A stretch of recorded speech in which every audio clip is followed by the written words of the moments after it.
Hello everybody, after a 1 week break we are finally back with the final season of the Forest job. We're going to be trying to win our second Champions League in a row, back-to-back Champions Leagues, something that hasn't been achieved at Forest since the late great Brian Clough did it all the way back in the late 70s and very early 80s. We have some transfer news today. As you will probably have seen in the thumbnail, we've spent a decent chunk of change and we've got ourselves some very exciting additions to the squad. But before we get to that, we do have some goodbyes to say. Some of them you already know about. One of them I don't think you do, but we'll go to them right now and show you who has left the side. So the name that you probably weren't necessarily aware of is Gustavo Assunção, who has left us for Werder Bremen. It was for a fee of £8.1 million.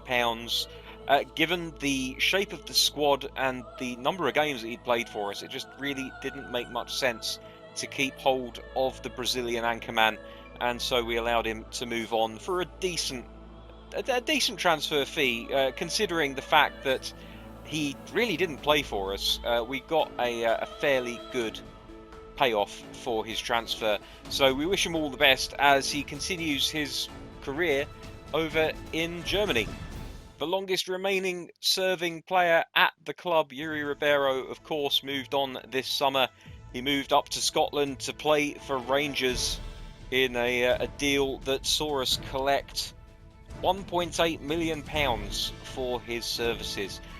Possibly not as much as we could have got for the player, but he had slipped down the pecking order in the last year or two, even further than he had already.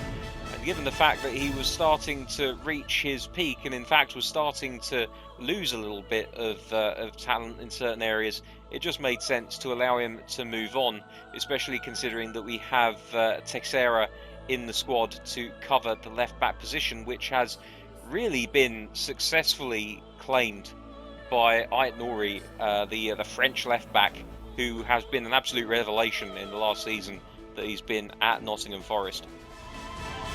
And our final outgoing for the summer transfer window, at least as it stands at the moment, is Victor Malejo, who has moved, of course, as you are aware, to Newcastle United for a fee of £5 million.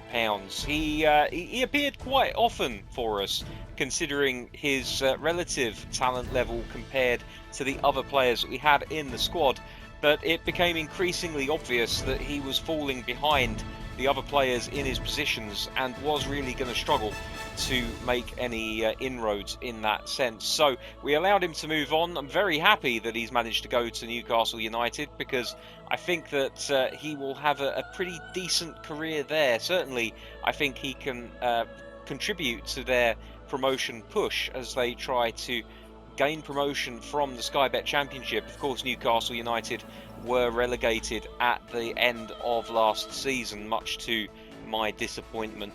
I don't know, maybe there's a job there for us after we're done with Nottingham Forest. Anyway, thank you for your service, Victor Malejo. We will miss you at the City Ground. We wish you all the best. Now, on to the fun stuff, and that's the players that we have brought in.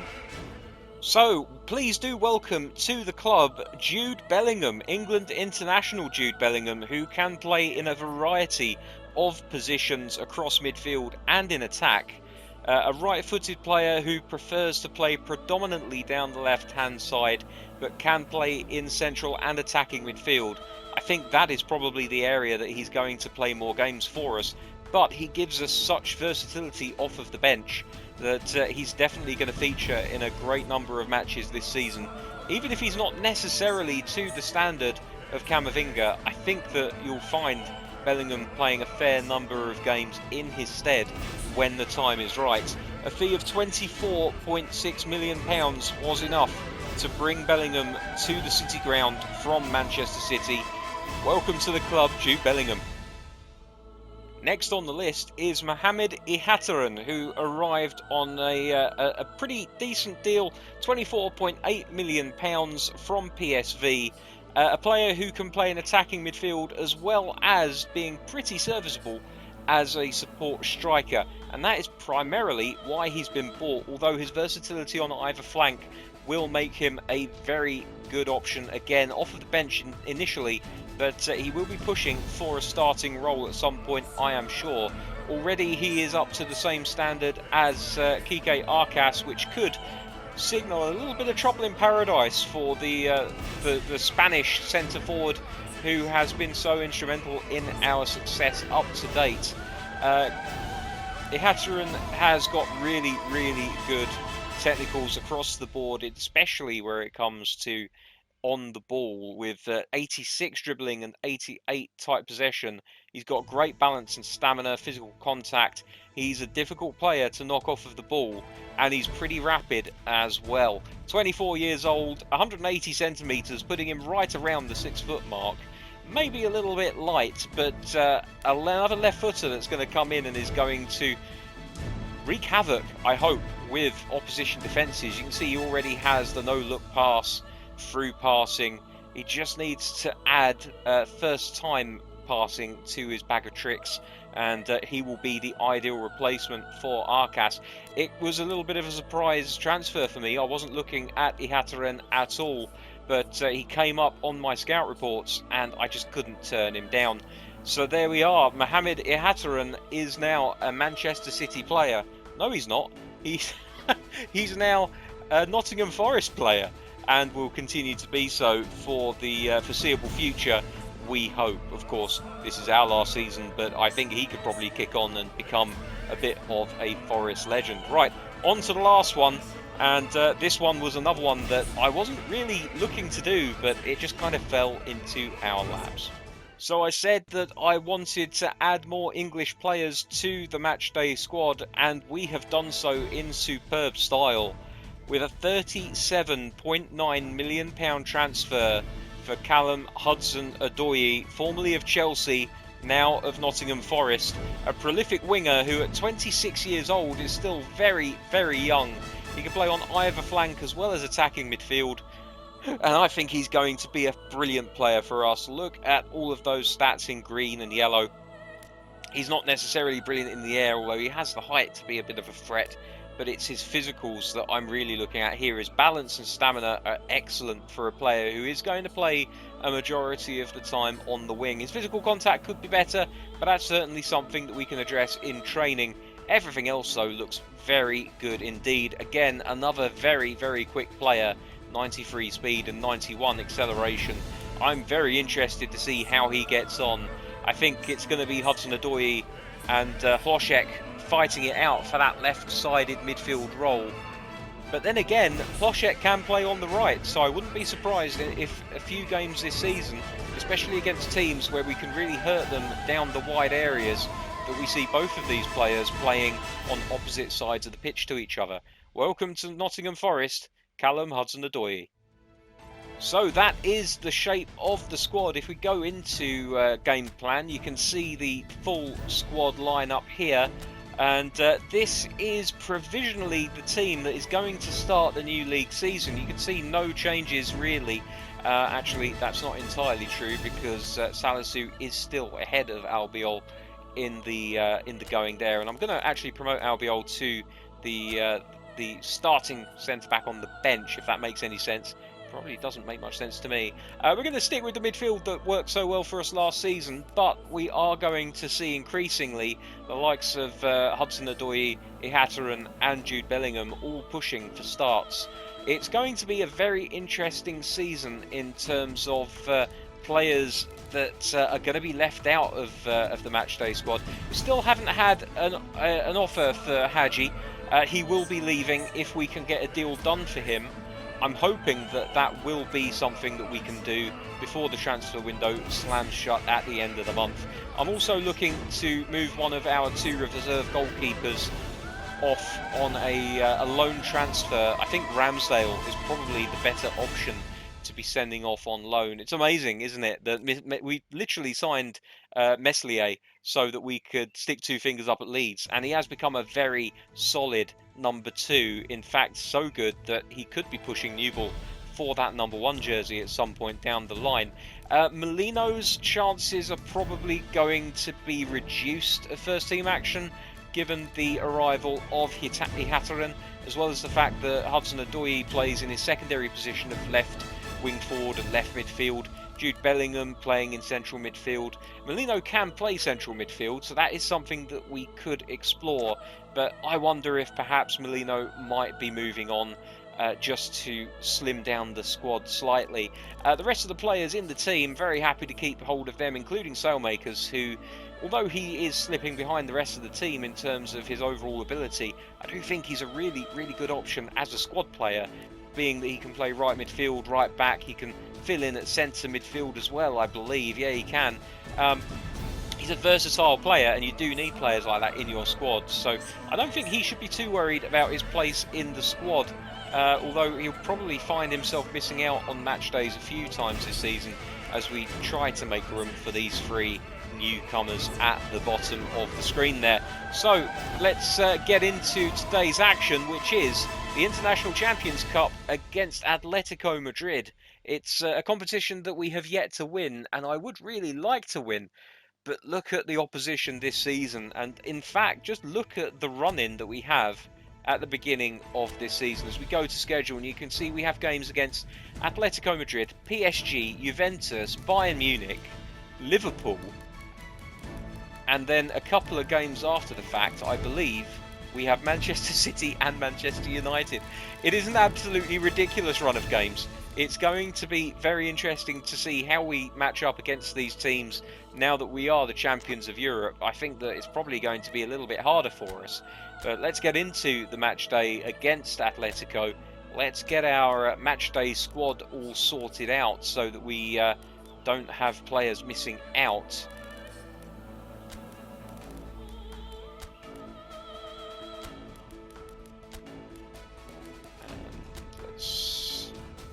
There we go.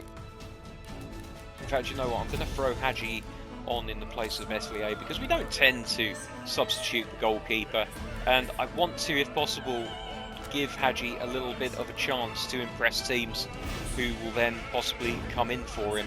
Let's play Albiol ahead of Worrell, so Fuck can captain the side today. That'll do. Okay, right, so it's Nottingham Forest versus Atletico Madrid. It's a really huge game for us. Our first competitive game against a major European side since we clinched that Champions League title. Can we back ourselves up? Can we show that it was no fluke? Can we get a result here in the International Champions Cup? Playing in North America at the Stadio Nazionale. Guessing would that be the Mexican national stadium? I do not know. Maybe you can tell me in the comments down below if you know where this stadium is. Camavinga into Busquets to Wilson. Arcas. Busquets making a run. He's got a chance here. Oh, off the post. It's an early chance for Oriol Busquets. Not a player who often troubles the goalkeeper of the opposition side, but maybe with this newfound confidence that we have as the all-conquering champions of Europe, it's going to encourage some of our players to kick on and become slightly more attack-minded. I don't know, but a great start for Nottingham Forest, but we can't allow it to get to our heads as Renan Lodi has the ball on the left-hand side here for Atletico Madrid. Jimenez plays it into Frenkie de Jong. Here's Vavro. Pires. Out wide right to Serge Aurier, the former Tottenham man. And it's put out of play for a throw-in, which Floshek will take. And immediately he finds Oriol Busquets once again. Busquets just rolls it across to Albiol. It's a nice ball there. Zayfak into Wilson. Back out to Zayfak. He tried to find Arcas, couldn't quite make the pass stick. Probably needed a little bit more pepper on that. Salisu gets up and heads and wins the ball. Zayfak forward into Wilson. To Arcas, who can't quite get the run of the ball. And now Aurier on the right-hand side of the Atletico defence. Griezmann. Salisu does a good job of winning the ball, but Griezmann has enough strength to win it back just by positioning his body in the way. Camavinga should get this one away to Arcas. And it's not a great pass from Arcas. He's definitely done better than that before. Now Perez and Atletico, slowly but surely, through attrition, if nothing else, are starting to gain ground. And they've had their first shot of the match, which Newball manages to palm away. Here's Aurier across the front of the box. De Jong, Lodi, Lamar, good save. A little bit sloppy there. We need to be tighter in possession, especially in our own area.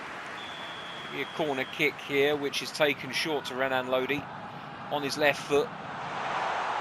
Arcas chasing out, but Lodi will get there first. Short ball to Lamar, who's going to run. No, he doesn't. Perez now running at the defence. Kloschek. Wilson.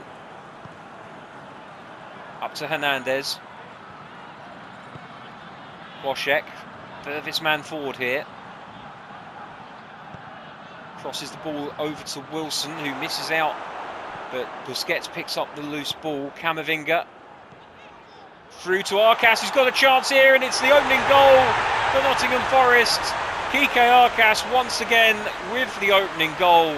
He's such an important player to this team. You have to wonder if Mohamed Ihataren is sitting on the bench thinking, how am I ever going to force my way past him? Great movement from him. And a finish with the outside of the right boot. Cheeky as, but very effective. Good play from Hernandez, the strike partner, to feed him in as well. And it's a good start to the new campaign for Nottingham Forest. They're 1-0 up here, and Atletico have got work to do. Harry Wilson's just lost by his man, picks up the loose ball. Of course, Wilson is another player who will probably be looking over his shoulder given some of the transfers that have been made in the off-season by the manager here.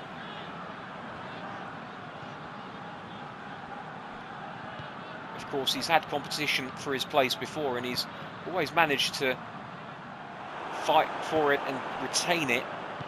As Frankie de Jong gets the ball into Griezmann, now Monteleone.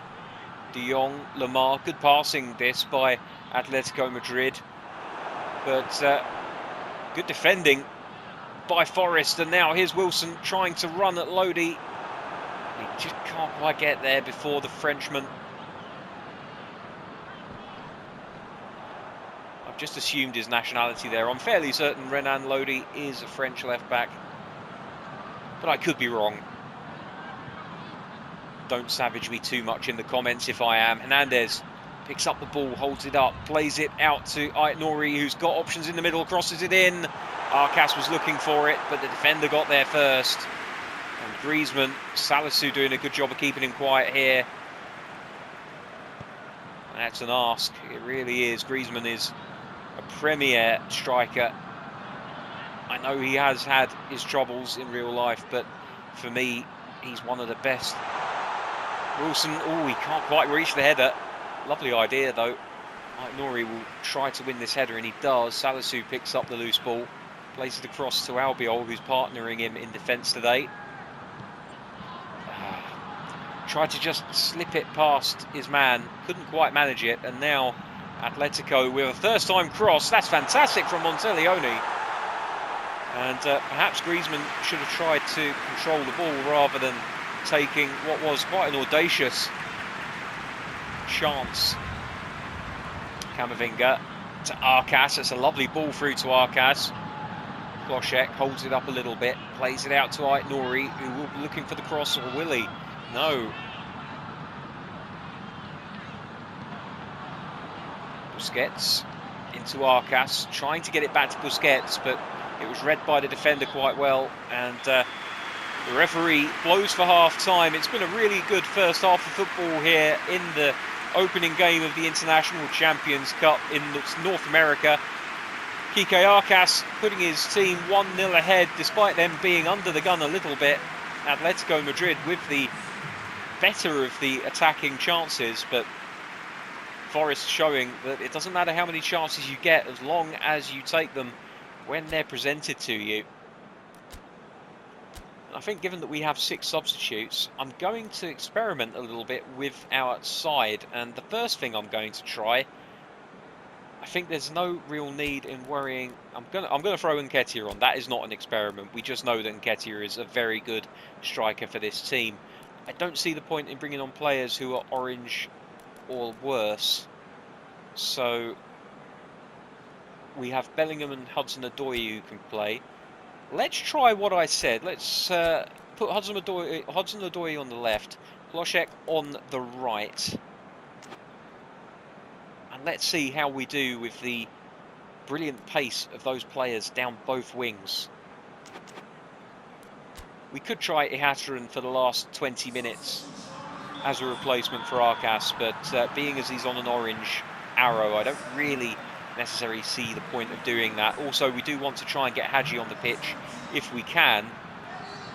Oh, Camavinga very nearly getting his foot in there, and already you can see that Atletico are much more attacking minded in this second half, a lot more aggressive in trying to force chances. So Fark crosses the ball to Aitnouri on the opposite wing. Not quite a Cafu style diagonal ball, but oh dear, Aitnouri, that is not a good pass. That one's slightly better. Camavinga back into Hudson-Odoi, who moves it out to Aitnouri. Back to Hudson-Odoi. Could he make an instant impact here? He does! Oh, brilliant team play by Nottingham Forest. Callum Hudson-Odoi with an instant impact and an instant assist for Adam Plošek. And amazingly, the change that we made at half-time has directly resulted in a goal between those two players. I love it when a plan comes together.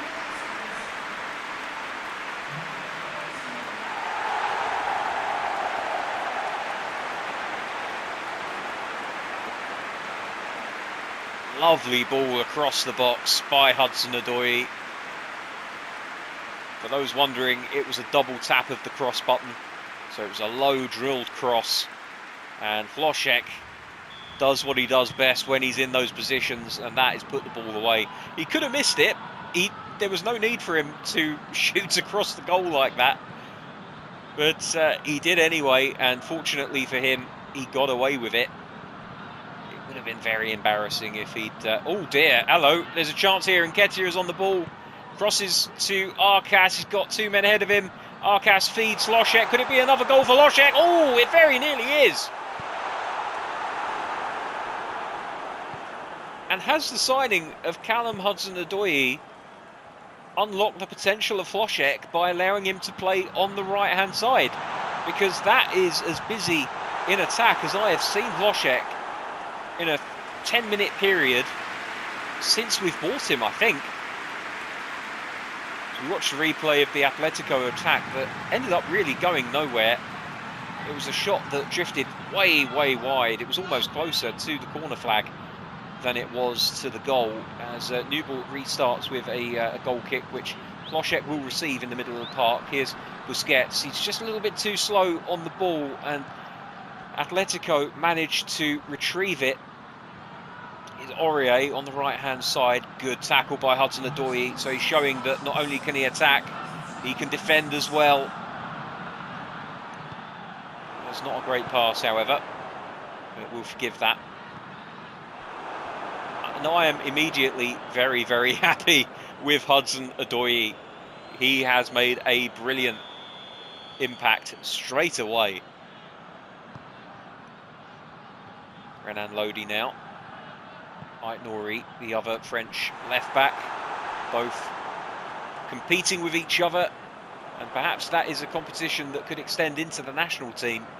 I'll have to keep an eye on that development as Aitnouri, in his more familiar left-sided role now, restarts play, and Hudson-Odoi moves the ball into the middle. He's got a lovely range of passing, Hudson-Odoi, considering he is essentially a speed merchant.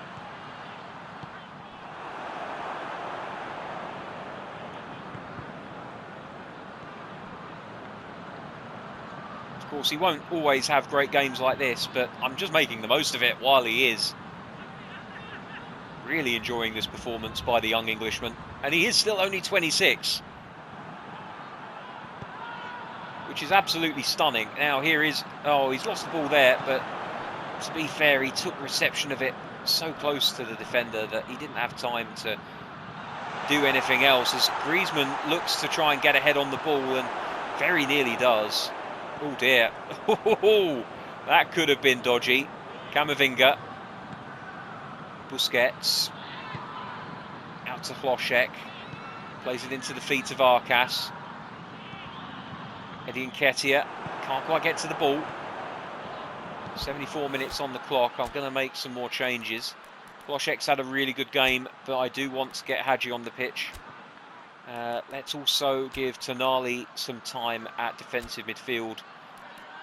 And we may as well throw Bellingham on as well. Let's have him come on for Camavinga. Now we just need the ball to go out of play, which is easier said than done when the opposition have it.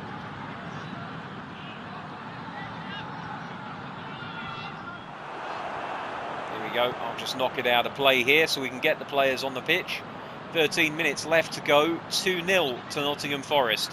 Triple changes made. And that could upset the rhythm of this team. Not blind to the fact that that is a possibility. Bellingham, first touch of the ball into Callum Hudson-Odoi. Arcas. Nketiah. Tries to feed Arcas through. I did say I was going to bring on the Hatteran for the last 20 minutes, and that hasn't materialised. Maybe next time the ball goes out of play, I'll make that change. If it goes out of play between now and the end of the game. Salisu with a great header up front, but unfortunately, nobody is able to collect it. Hudson-Odoi is doing his defensive duties. You all know how much I like to see that from my attacking players. Hlošek almost convinced me that he could play as a right wing back. Ooh, Caligari is in behind here. Long ball up front for Nketiah. Nearly wins the header. Couldn't quite do it. Now Renan Lodi and Hadji very nearly intercepting. Hasn't had a chance to do anything yet, but he's not done anything wrong, and that's as much as you can ask a player who comes on with this much time left on the clock. Now, here's Aurier on the overlap. Can he find a cross into the box? Ait Nouri in close proximity, but he couldn't get a touch on it. Here's Renan Lodi. And Hadji gives away a foul, and that's not going to help anybody's mind where it comes to signing him from us.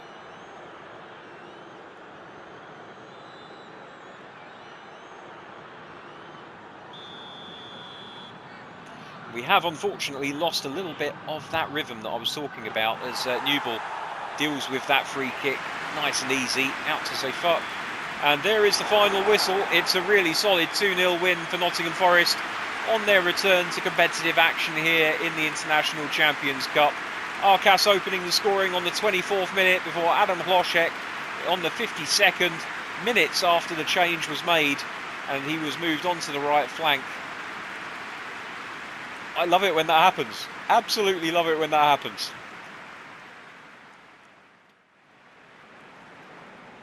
So we had less of the ball overall and less chances, but we made the most of those chances. And anyone that knows anything about football will tell you that that is what the game is all about. Remember Leicester City when they won the Premier League all those years ago and consistently conceded possession to their opposition. They didn't care, and neither does this Forest side. Bit of a mixed bag for ratings today. Arcas and Hernandez both with 7.5s. Adam Hlošek getting a 7.5. Arcas, of course, getting the man of the match because he opened the scoring and essentially won the match for us there and then. Zayfuck and Albiol only getting 5.5s. I didn't think that they were that bad, but there we are. Hadji, Tonali and Bellingham all coming on for 6s, which is an average rating. I think pretty much all players start with a 6 rating when they come onto the pitch. pretty happy with that as a first run out for some of the new boys. So Juventus and PSG have drawn 1-1. That puts us in a very strong position after one of the 3 match days in this tournament. Of course, everybody plays each other once.